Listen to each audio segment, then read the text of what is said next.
Hello everyone, 007K here. Yesterday I did a video cleaning my room out, and I found my old Jensen 76 steam engine, which I thought I got rid of. And of course I was super excited when I found it because it's literally the coolest thing I've ever owned. The unfortunate thing is, after 2 years of having it in storage, just stowed away in a box, the window seal broke. Because I tried firing it up yesterday and this happened.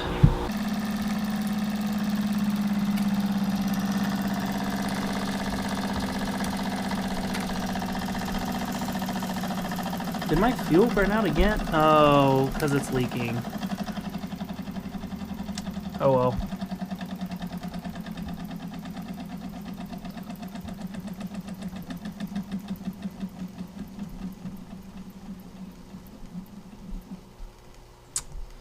That's unfortunate. It started spraying water out the front and spraying the fuel out, so the fuel kept going out and turning it off.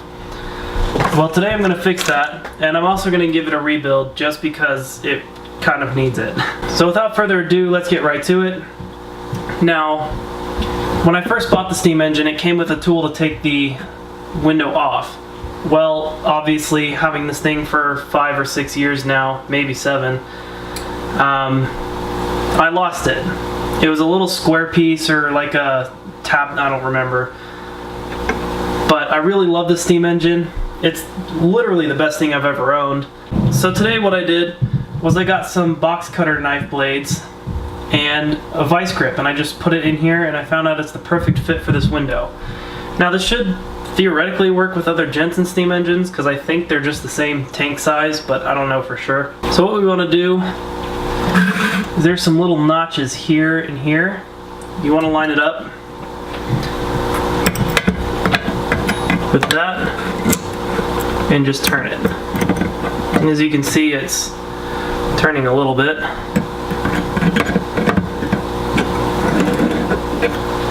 Now this does have water in it, so I'm going to put a bowl under here.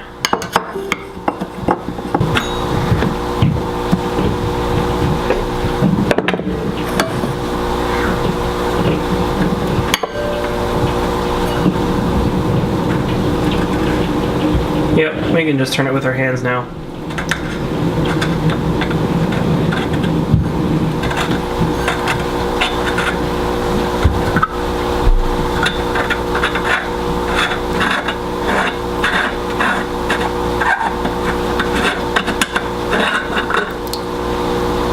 There we go. Let the see.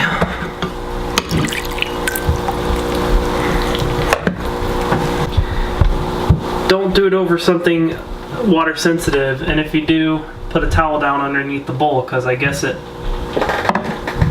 leaks. So I don't know where, I could not find the replacement seal for this. It just looks like this here. So what I'm going to try and do is I'm going to try and recondition it with some Elmer's glue.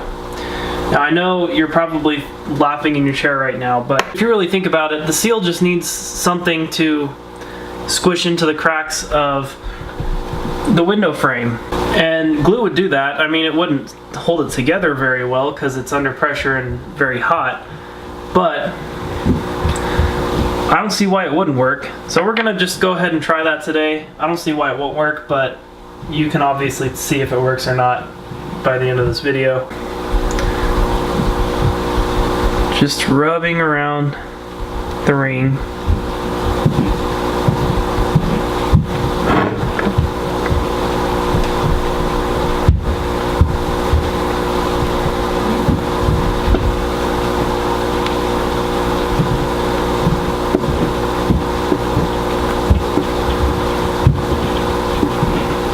Like so.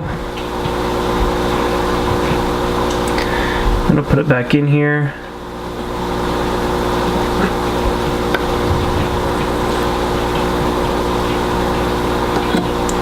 So now you just want to let it sit and dry because we don't want it to hold the glass to the steam engine. We want it to dry so that it fills in where the glass meets so that it doesn't spray out water. Then we just put the glass back on.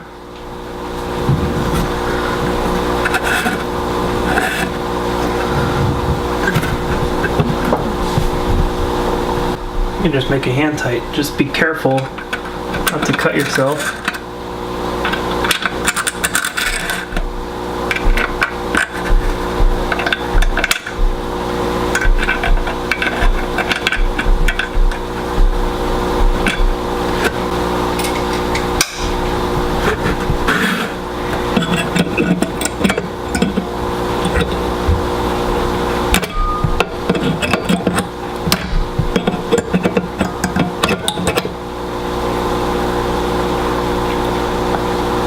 it on as tight as we can.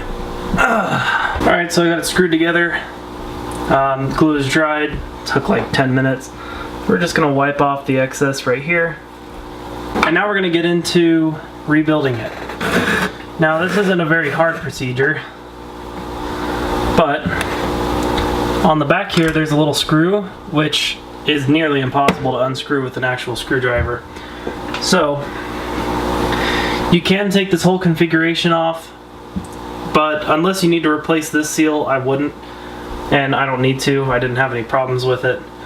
So I just like to use some pliers. So we want to turn it towards the flywheel until it loosens enough that we can just hand tighten it.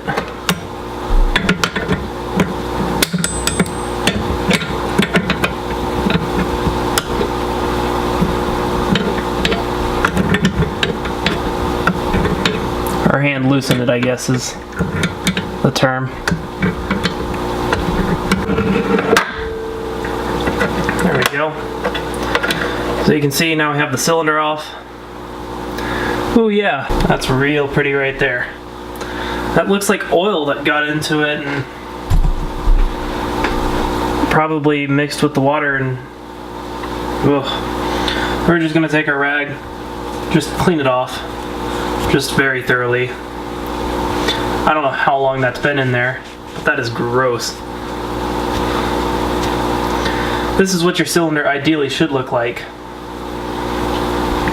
Just give it a quick wipe down with the rag. So there's your cylinder. Take the crankcase. We're gonna give it a good wipe down too. And as you can see inside, I'm not sure if you can see inside actually. I guess not. That same gunk is at the bottom there, which is not good. So I'm gonna go up real quick and I'm gonna get some Q-tips to clean that out real quick. Back with the Q-tip now. So what we're gonna do here is take the Q-tip. First of all, if it's all frayed, then crunch it down and wrap it back up. Like that. Just stick it inside there. You wanna get all that out. See that? That's just with one swipe. There's a lot in there. Just wanna clean it very thoroughly. Wow, I may need to get a second Q-tip. Alright, well it looks pretty clean now. As you can see in there. Here. Let me get the flashlight so you guys can see better. See how shiny that is in there now? So now what we want to do, take some alcohol. Alright, so we're going to focus in on the actual surface there. So here's the valves. Well, valves. It just kind of goes up and down and, you know, pushes steam into it and then pushes exhaust out. So I'm taking some alcohol, putting it on a rag, and we're just going to clean off this surface here because we want the cylinder case and the, I don't know what you call that, but the surface, you want this to be as clean as possible so that it's flat up against it, sealed as well as possible. Of course, it is really difficult to seal something like this, so you know, just do your best.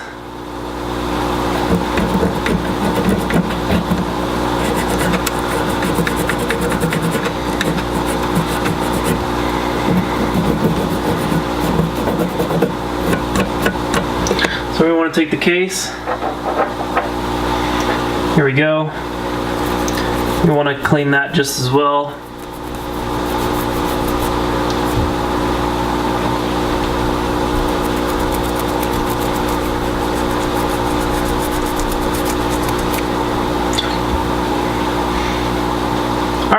So we got this clean.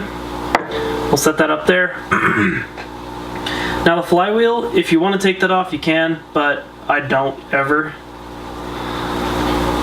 I do like to clean it though, just to make it look at least half decent. So again, with the alcohol, we're just gonna clean the crankshaft. And now what I'm doing is I'm spinning this as I'm holding the wash rag on it. So it kind of just goes and cleans itself then. And just kind of clean up around the base of it. So clean up the excess oil from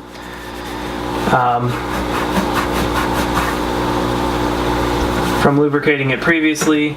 Clean under the flywheel, clean up by the furnace.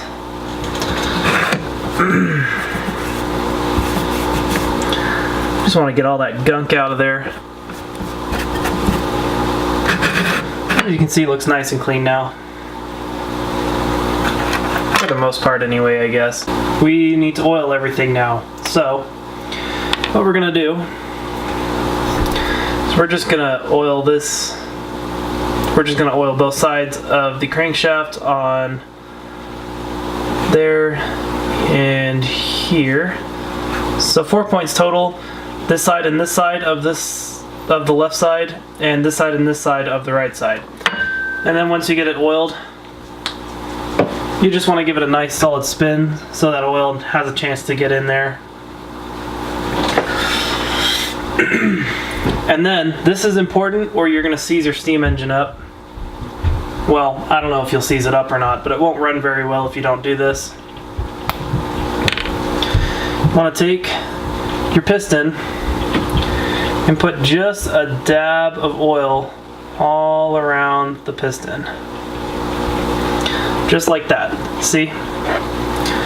So then what you want to do, you want to just kind of spread it around and let it go down.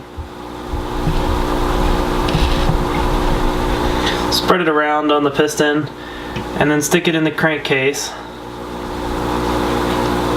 And just give it just pull it up and down a couple times.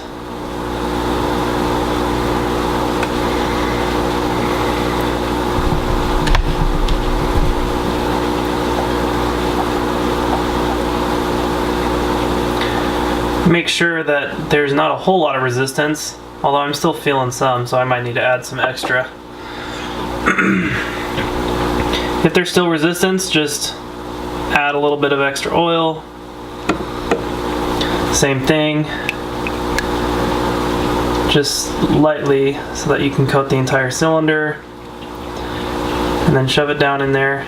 There we go, that feels a lot better now.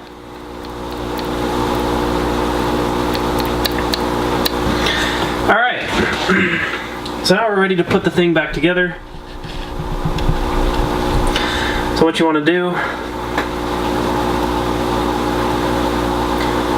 is take the piston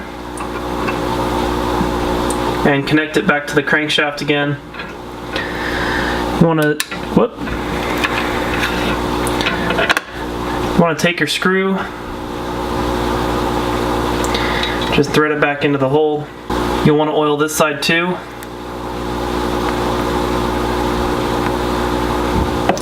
So that the friction between this is not terribly bad. And then just find the hole. There you go. By the way, this oil comes with the steam engine. You can also buy it at a hobby shop. Usually they'll have little oil canisters like this. But yeah, so then you just want to hand tighten the screw.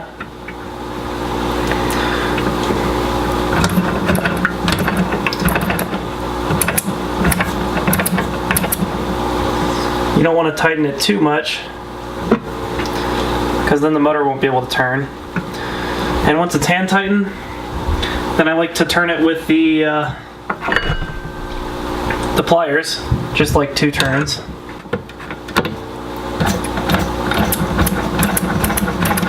So the goal is to get this spring right here this gold one on the screw, compressed. And what that'll do is it'll keep the piston on nice and tight, but it'll also have it loose enough that it can turn back and forth to open and close the valves. A good way to test to see if you tighten it enough is take your throttle. So this is the open position, this is the closed position. You want to have it in the closed position and just spin it. And if you can feel some pretty good compression, then you're set. Now in here you can see it's a little bit springy. Right there, there's some resistance, which means it has compression. So in this case, we're good. So now we'll just go add water to it and fire it up real quick and give it a test run. So now I got the steam engine filled up with water about halfway, and so far so good. There's no leaks, so I guess the glue at least works a little bit. We'll see how it works under pressure though. So we want to take some of my favorite fuel, which is S-Pit, and we're going to put 2 little tabs of it in the combustion chamber. In the combustion chamber, I meant the burner. So we're going to take the flammable alcohol off the table first, and the oil, which is not flammable, but still we don't want it burning. And I'm going to light both sides.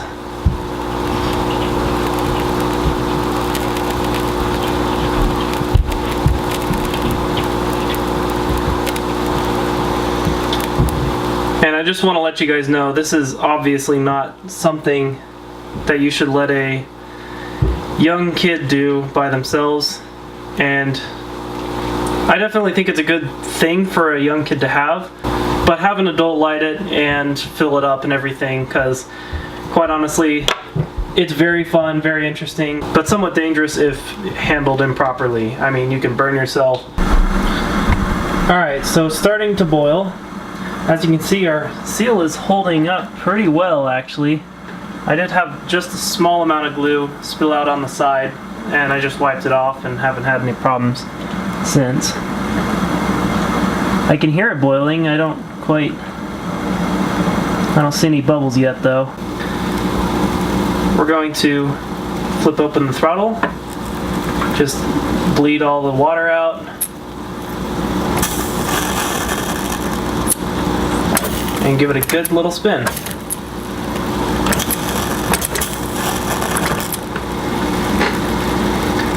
Let it build up pressure for a second. Put a towel here so it doesn't blow our fire out. Shut the throttle off and let it sit for about 30 seconds more just to build up some pressure.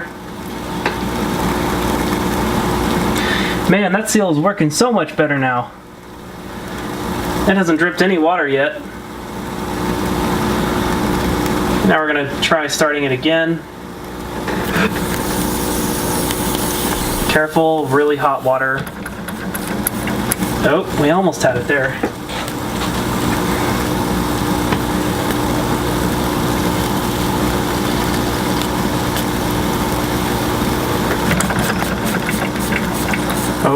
Oh, so close. All right, let it build up some more pressure. Try again here.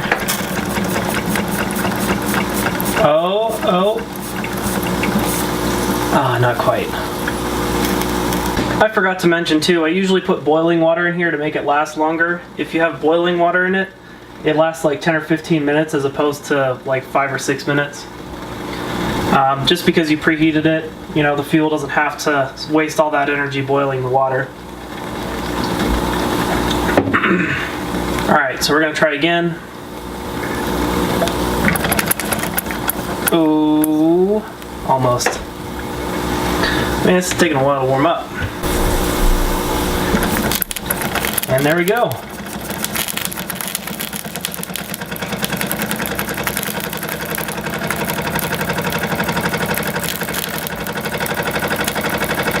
And that's how you repair a steam engine. Still got nothing leaking out.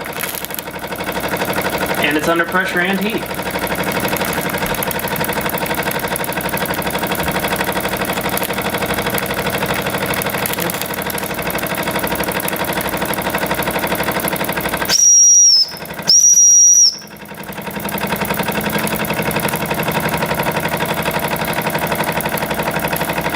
So then you just let it puff away for So as you can tell from the clip earlier, this is lasting a lot longer than it did before. It really goes to show how much a tune-up can help it out. Thank you all for watching today's video. If you really liked it, be sure to give it a like. If you want to see more content like this, be sure to subscribe to my channel. I'll leave a link in the description to the steam engine so you can buy one for yourself if you want. And I'll see you guys in the next video.